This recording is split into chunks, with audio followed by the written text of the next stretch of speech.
Шановні колеги, ми продовжуємо роботу. Тема наступної події – кожний третій... The topic of the next event is every third candidate for judge of the High Council of Justice has the dubious reputation, Blacklist. Our guests are Vitaly, Shabunin, chairman of the Center for Combating Corruption, Piatak, senior analyst of the campaign CHESNO, Kateryna Budko, Automaidan activist, Shevchenko, director of the Center for Democracy and the Rule of Law. Please speak slowly because we have the simultaneous translation.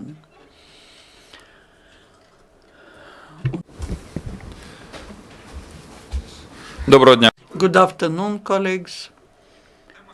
The topic that we will be discussing is on High Council of Justice and the fact that today there are planned elections to the High Council of Justice. Why it is so important body, why we decided that we need to organize this press conference. This is practically the highest body in the country which is responsible for judicial reform, for who will become a judge, who will not be a judge, the disciplinary issues, and most important is now there is a competition for the position of the Supreme Court, the highest council of justice, and people that will be elected next week on the Congress of Judges will be approving the whole composition of the judges of the Supreme Court. This is quite a everyday event, and there should be a lot of attention paid to that by journalists, by citizens, to people who are nominees to these positions. Next week there will be the Congress of Judges, and 6 new members of the highest council of justice will be elected there, and that is 1/3 of the whole membership.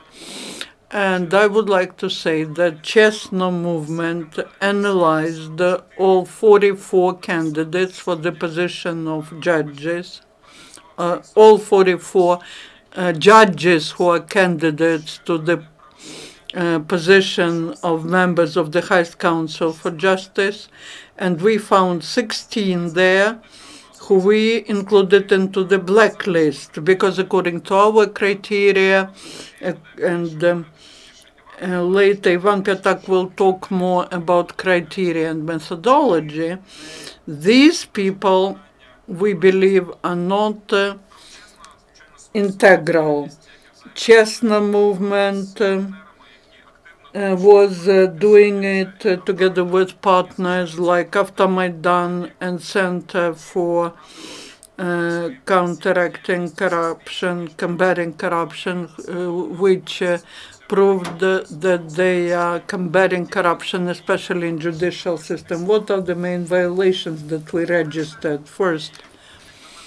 And I believe that is quite indicative. 20 out of all these judges who are the candidates for the position to the highest council of justice at the same time participate in the competition to the Supreme Court. There are some who failed to get a minimum points at the first written competition, according to which 80% of all candidates basically passed it, and 2 of them failed, and that is the proof of professional incompetence, and such people cannot become the members of the highest council for justice. The next one is being involved into approving some dubious resolutions. You probably received all these bios.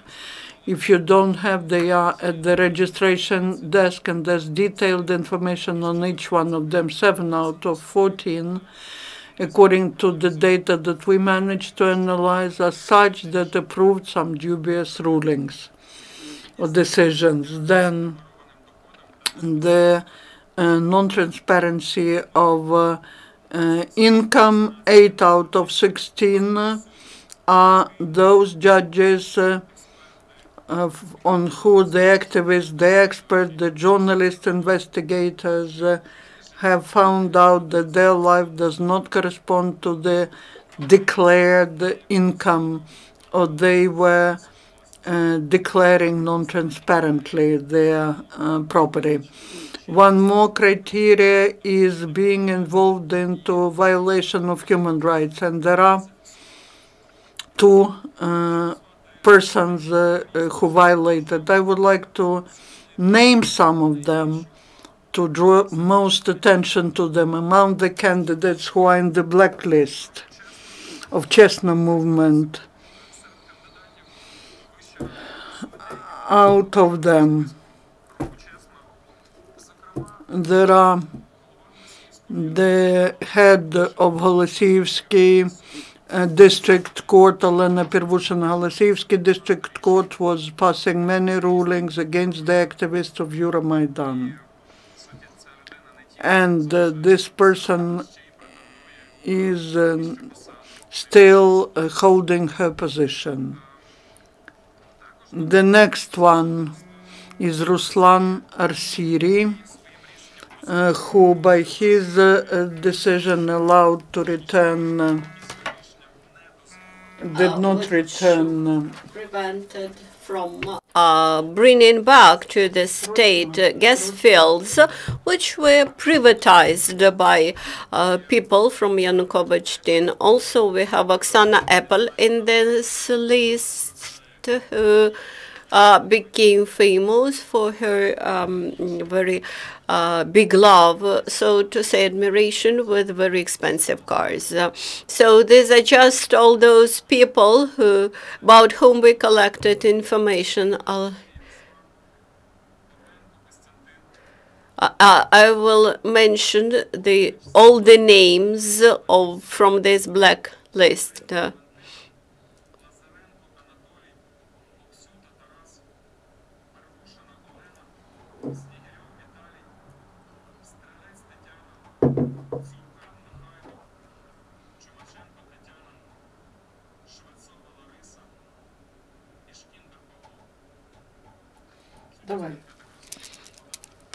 Well, translation was not needed as far as I understand.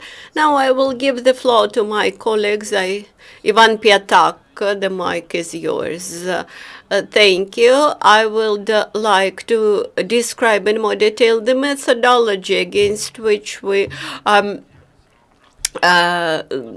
assessed all the candidates to the High Council of Justice. So, in line with legislation, they have to be not associated with making unlawful decisions. It should not violate the human rights. As declared assets should not be huge at the background of the salary, and the way of life, the lifestyle should correspond to the declared legal assets, and also they should not be registered as breachers of the professional ethics. And so we assessed all the candidates against those criteria. All the information which was taken into account was found in open sources, in open e-declarations, in the register of real property, which is available online, from mass media, the most reputable mass media upon which we could rely. And in line with those open sources and based on those criteria, we believe that the data are more or less objective, and they should be taken into account when voting for the candidates at the Congress of Judges, where the voting for these members of Higher Council of Justice should be done. Kateryna Budko. By the way, our organization about Automaidan activists analyzed in more detail some candidates. Thus, Taras mentioned one of the judges who made court verdicts in favor against Maidan activists, and we found out that some of those verdicts were made by him when he stayed abroad, by the way. Then we found a big house of his mother,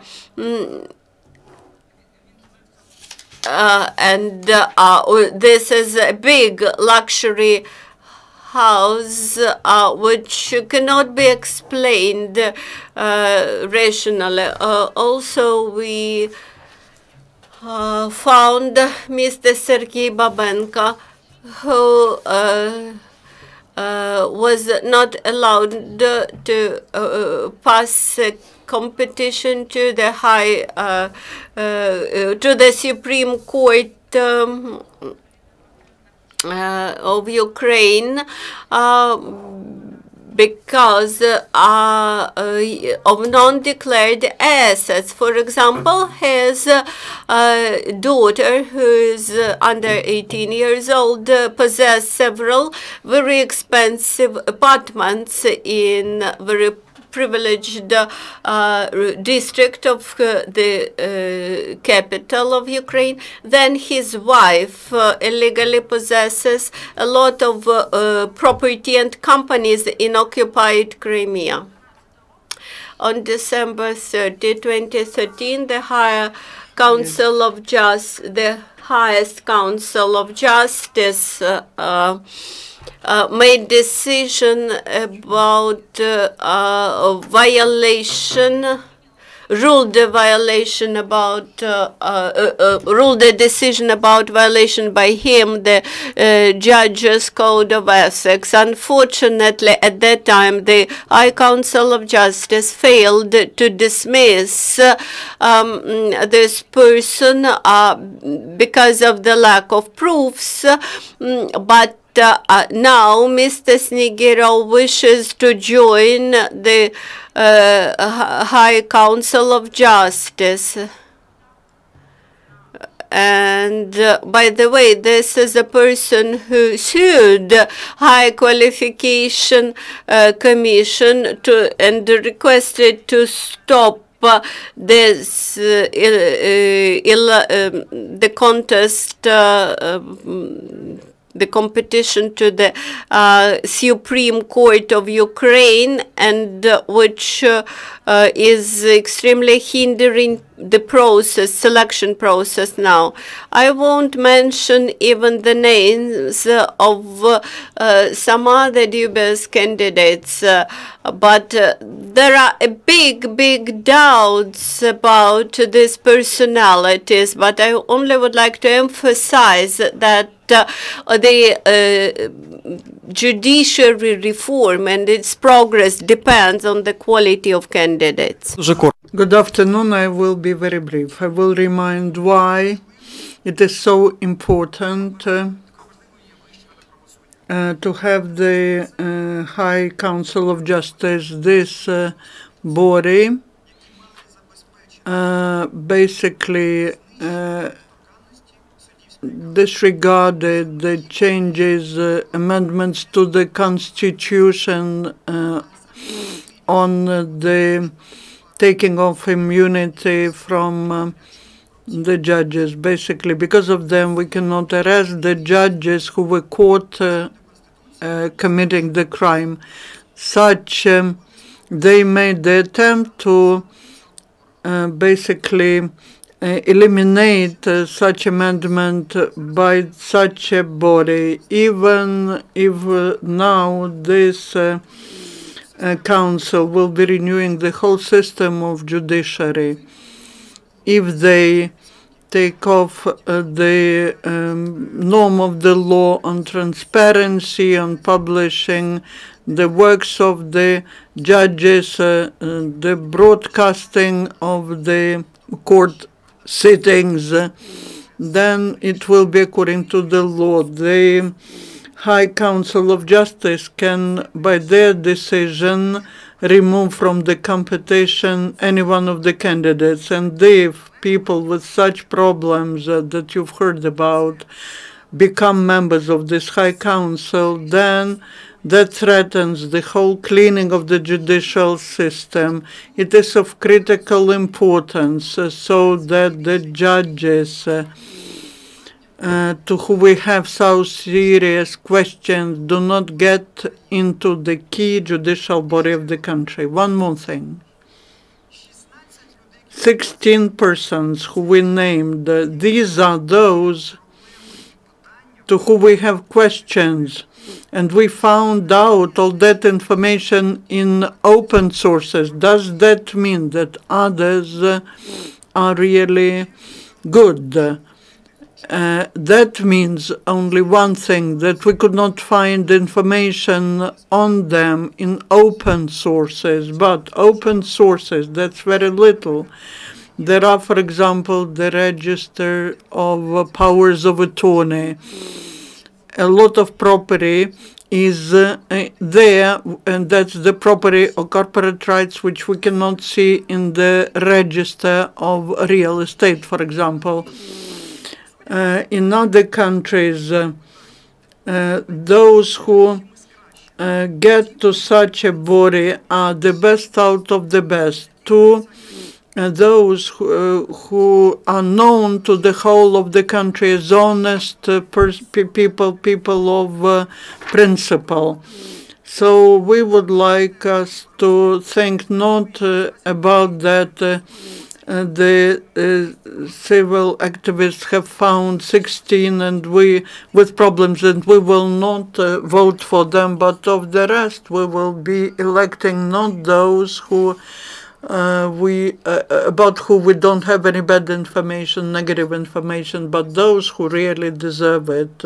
I would like to announce, dear judges, those who you elect, we will try to analyze, examine them. If we fail to find something now, we will find it. If you think that you will be hiding behind the secret voting at the Congress, we will find the chance to make every one of you who elects the person who doesn't deserve it to be punished. Thank you. Any questions? Anna Kaluzhna, Channel 24. Will this election be public, non-public? What is the system of voting, secret or what? How will they be personally responsible? Then when does it start working? This new Council of Judges, the High Council of Judges, it's operating. They need to elect 6 more members. We have the problem. Electing the members of the High Council of Justice at the Congress of Judges goes by secret voting. Is there any chance to see which judge voted for whom? Practically no. That is why all 300 members, I believe 312 members of this Congress will be personally responsible for people who they elect. This is not, we maybe will not be able to see who voted for who, but all 300 will be responsible for those who they elected. How can we talk about the possibility to elect the person who failed the tests, to elect such a person into such a body? So I insist again. Electing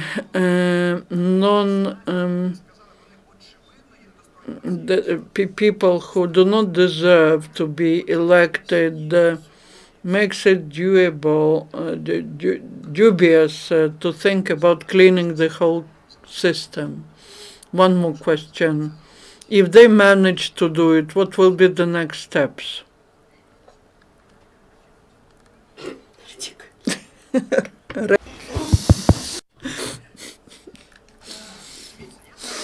I will tell you so. The situation with Nasirov showed that inadequacy, that everyone is not ready to agree with the inadequacy of the judicial system. If the Congress of Judges elects these people who we mentioned, then I believe that the society will understand that evolutionary, gradual changes of judicial system are impossible. Such understanding by the society will make the society closer to change of the judicial system beyond the legitimate framework. I have a big respect to Mr. Poroshenko, Granovsky, Filatov, to understand how big the threat is. We understand already that judicial system cannot clean itself. But now we still have the hope that legitimate ways of cleaning the judicial system have not been exhausted. The case with Nasirov is very demonstrative. If they elect those people from the blacklist, that will mean that all the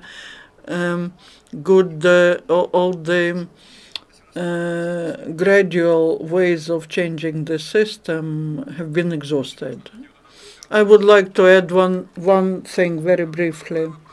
We were saying that there are judges who fail to pass an exam. There are judges whose special inspection has removed from the competition. I hope that they will not become the members of the High Council, but they are still judges. The person failed the minimum test and they're still the judge. The person failed to explain at the special inspection check and is still the judge. This is also a big question. Okay, thank you, colleagues. The next event is in 1